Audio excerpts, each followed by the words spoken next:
How to create Reels on Facebook. Hello guys, this is Atticus and welcome back to another tutorial video. In today's video, I'll teach you guys how you guys can create Reels on Facebook. So without any further ado, let's dive right into it.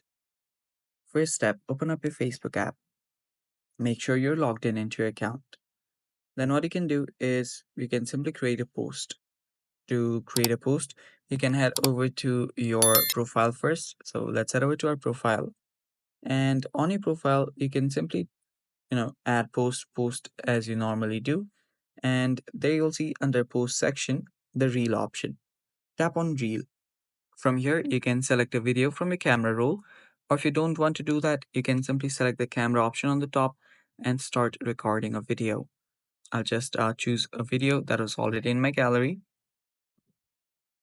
Tap on next, and now what you can do is describe your video like that.